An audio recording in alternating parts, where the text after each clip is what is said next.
ದಿಕ್ಕು ಕ್ರಿಯೇಷನ್ನ ವಿಡಿಯೋಗೆ ಸ್ವಾಗತ. ನಮ್ಮ ಚಾನಲ್ಗೆ ಸಬ್ಸ್ಕ್ರೈಬ್ ಮಾಡಿಕೊಳ್ಳಬೇಕಾಗಿ ಎಲ್ಲರಲ್ಲಿ ವಿನಂತಿ.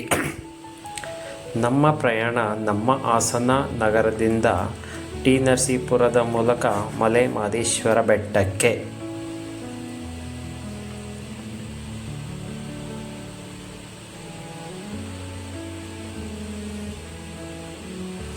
ಟಿ ನರಸೀಪುರದಲ್ಲಿರುವ ಗಣಪತಿ ಮತ್ತು ಆಂಜನೇಯ ಸ್ವಾಮಿ ದೇವಸ್ಥಾನ.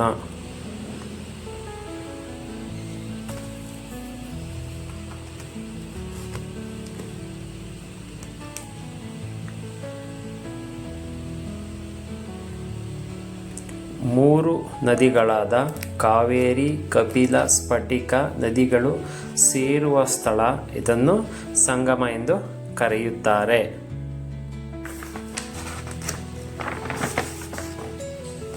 ನರಸಿಂಹಸ್ವಾಮಿ ದೇವಸ್ಥಾನದ ಮುಂಭಾಗ ಕಾವೇರಿ, ಕಪಿಲ, ಸ್ಫಟಿಕ ನದಿಗಳು ಸೇರುವ ಸ್ಥಳ ಸಂಗಮ.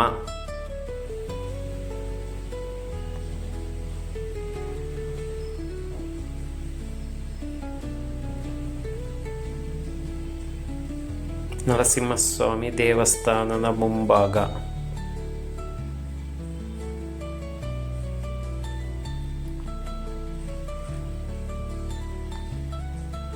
ನರಸಿಂಹಸ್ವಾಮಿ ದೇವರು. ನಮ್ಮ ಪ್ರಯಾಣ ಟಿ ನರಸೀಪುರದಿಂದ ಮಲೆ ಮಹದೇಶ್ವರ ಸ್ವಾಮಿ ಬೆಟ್ಟದ ಕಡೆಗೆ.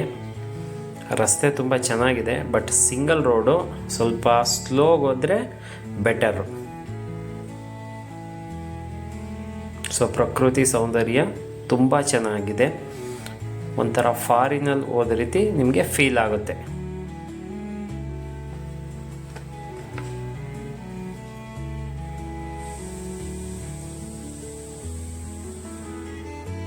ತಾಳು ಬೆಟ್ಟದ ಮಹಾದ್ವಾರ ಓಂ ಹರ ಹರ ಮಹಾದೇವ್.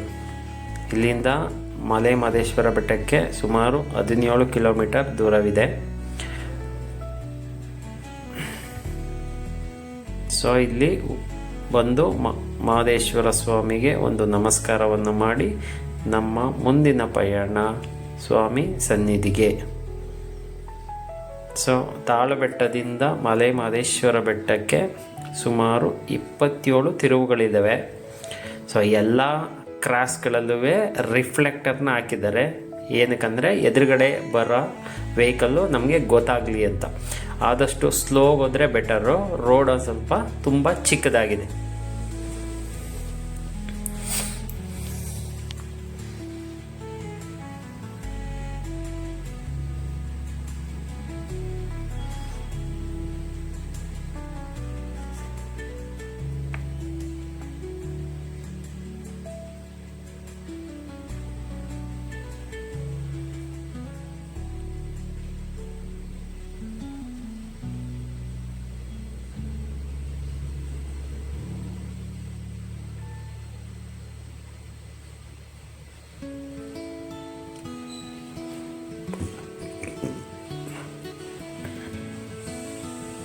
ಸೊ ಎದುರುಗಡೆಯಿಂದ ಒಂದು ಟಿ ವಾಹನ ಬರುತ್ತಿದೆ.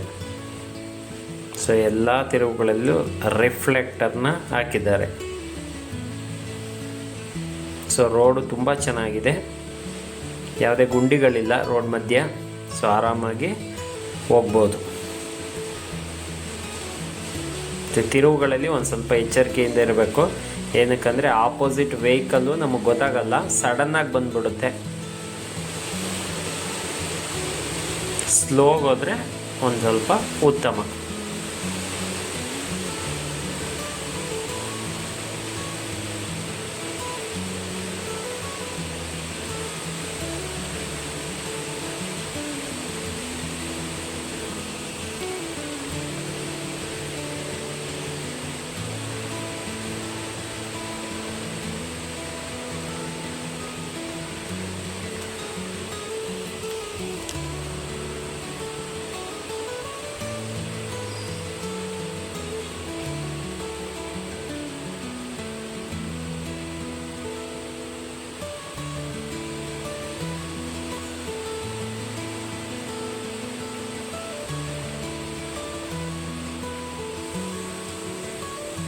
ಸೊ ಇಲ್ಲಿಂದ 1 ಕಿಲೋಮೀಟರ್ ಹೋದರೆ ನಿಮಗೆ ಮಲೆ ಮಹದೇಶ್ವರ ಸ್ವಾಮಿಯ ದೇವಸ್ಥಾನದ ಸನ್ನಿಧಿ ಸಿಗ್ತದೆ.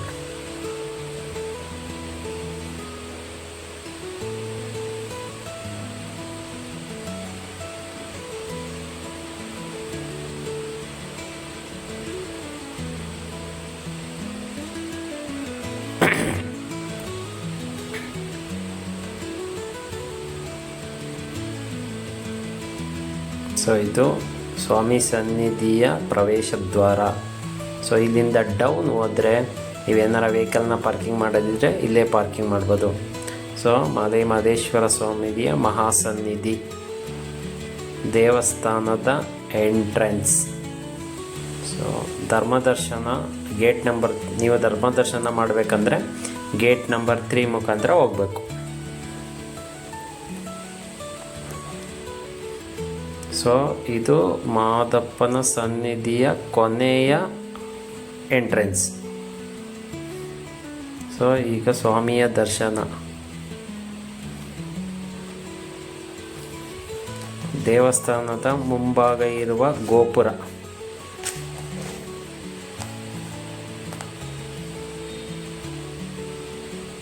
ಸೊ ದೇವಸ್ಥಾನ ತುಂಬ ವಿಶಾಲವಾಗಿದೆ.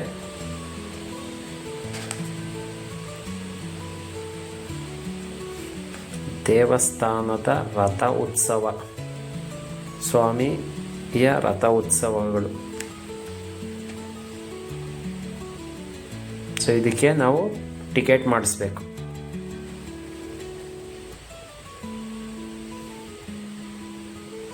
ದೇವಸ್ಥಾನದ ಮೇಲಿರುವ ನಂದಿಯ ದರ್ಶನ.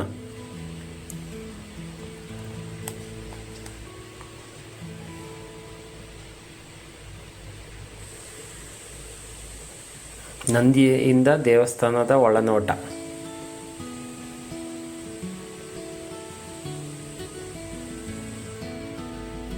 ದೇವಸ್ಥಾನದ ಗೋಪುರ.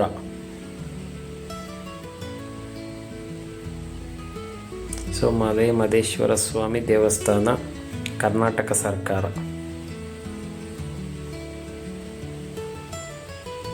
ಶ್ರೀ ವಿನಾಯಕ ಸ್ವಾಮಿಯ ದೇವಸ್ಥಾನ.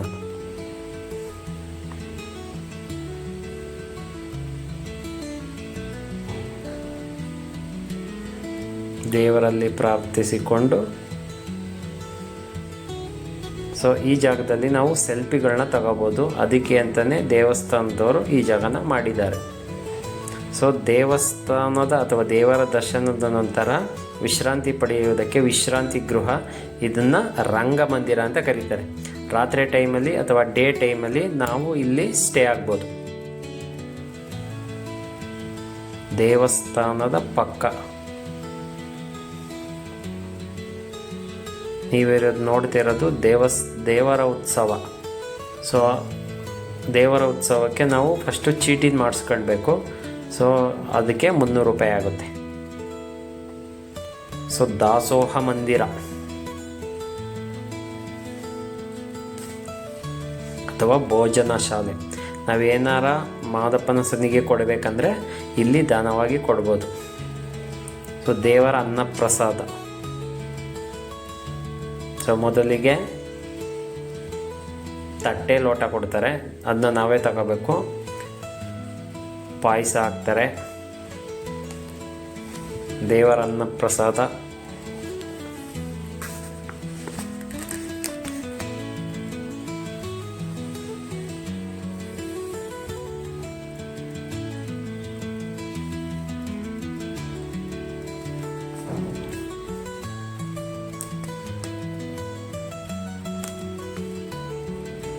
ದಾಸೋಹ ಭವನದ ಮುಂಭಾಗ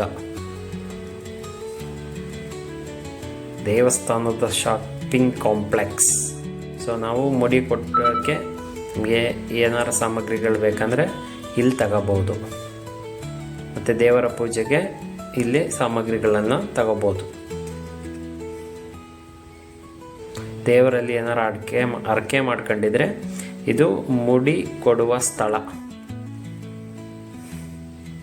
ಸೊ ಮುಡಿ ಕೊಟ್ಟ ನಂತರ ನಾವು ಅಲ್ಲೇ ಕೆಳಗಡೆ ಒಂದು ಸ್ವಲ್ಪ ಮುಂದೆ ಹೋದರೆ ಅಲ್ಲಿ ಸ್ನಾನ ಮಾಡುವ ವ್ಯವಸ್ಥೆಯನ್ನು ದೇವಸ್ಥಾನದ ಪ್ರಾಧಿಕಾರದವರು ಮಾಡಿದ್ದಾರೆ. ಮಲೆ ಮಹದೇಶ್ವರ ಸ್ವಾಮಿಯ 108 ಅಡಿ ಉದ್ದದ ವಿಗ್ರಹ. ಸೊ ಸ್ಪೆಷಲ್ ಎಂಟ್ರಿ ರಶ್ ಇರೋ ಟೈಮಲ್ಲಿ ಒಬ್ರಿಗೆ 250 ರುಪೀಸ್ ಆಗುತ್ತೆ. ಸೊ ದೇವಸ್ಥಾನದಲ್ಲಿ ಏನಾರ ನಮಗೆ ಪ್ರಾಬ್ಲಮ್ ಆದರೆ ಈ ನಂಬರ್ಗೆ ಫೋನ್ ಮಾಡಿದ್ರೆ ಅವ್ರಿಗೆ ಹೆಲ್ಪ್ ಮಾಡ್ತಾರೆ. ಸೊ ಇದು ದೇವಸ್ಥಾನದ ರೋಡಿನಿಂದ 108 ಅಡಿ ವಿಗ್ರಹದ ಒಂದು ಫೋಟೋ. ಸೊ ನಮ್ಮ ಎಲ್ಲ ಪ್ರೀತಿಯ ವೀಕ್ಷಕರು ವಿಡಿಯೋನ ಸಂಪೂರ್ಣವಾಗಿ ನೋಡಿದ್ದಕ್ಕೆ ಧನ್ಯವಾದಗಳು. ಇದೇ ರೀತಿ ವಿಡಿಯೋಗಾಗಿ ನಮ್ಮ ಚಾನಲ್ ಆದ ದೀಕು ಕ್ರಿಯೇಷನ್ಸ್ನ ಸಬ್ಸ್ಕ್ರೈಬ್ ಮಾಡ್ಕೊಳ್ಳಿ. ಮತ್ತು ಎಲ್ಲ ಮಹದೇಶ್ವರ ಸ್ವಾಮಿಯ ಭಕ್ತರಿಗೆ ಈ ವಿಡಿಯೋನ ಶೇರ್ ಮಾಡಿ ಅಂತ ನಾನು ಎಲ್ಲರಲ್ಲೂ ವಿನಂತಿಸಿಕೊಳ್ಳುತ್ತೇನೆ.